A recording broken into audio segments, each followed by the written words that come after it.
Бәріне сәлем, сөзімді бастамас бұрын бұл видеоны шығармашылыққа жақын, немесе шығармашылық емтихан тапсырғысы келетін досыңа жібер. Себебі бұл видеода шығармашылық емтихан жайында сөз қозғаймын. Ендеше кеттік.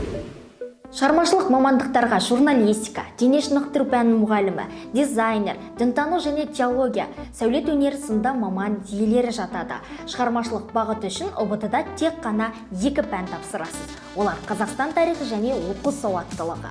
ұбт үшін максималды балл 35 балл, яғни Қазақстан тарихынан 20 балл, оқу сауаттылығынан 15 балл жинау керексіздер. Айта кетейік, шығармашылық бағыт таңдаған түлектер үшін әрбір балл өте маңызды, себебі басқа мамандықтарға қарағанда грант аз бөлінеді.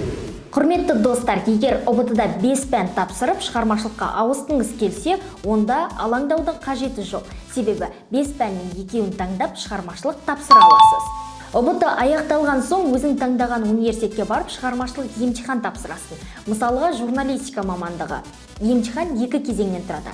Бірінші кезең әңгімелесу, яғни портфолио таныстыру. Бұл кезеңде өзіңнің жеткен жетістіктеріңді, яғни жазған мақалаларыңды, сұхбат алған болса, сұхбаттарыңды барлығын портфолио жасау арқылы комиссия мүшелеріне таныстырасың. Екінші кезең эссе немесе шығарма жазу.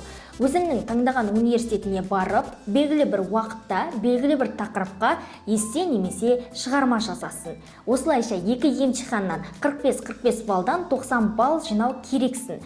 Жалпы 125 балл болады.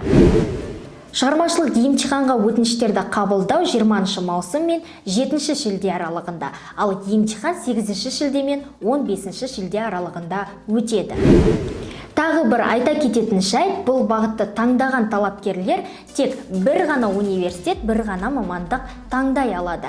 Сондай-ақ шығармашылық емтихан кестесін, ережелерін көргің келсе, өзіңнің таңдаған университетінің ресми сайтынан көре аласың. Алда келе жатқан шығармашылық емтиханға сәттілік. Келесі қандай мамандық жайында білулеріңіз келеді, пікірге жазыңыздар. Сіздермен бірге болған Бейміле платформасының YouTube каналы. Келесі кездескенше аман сау болыңыздар.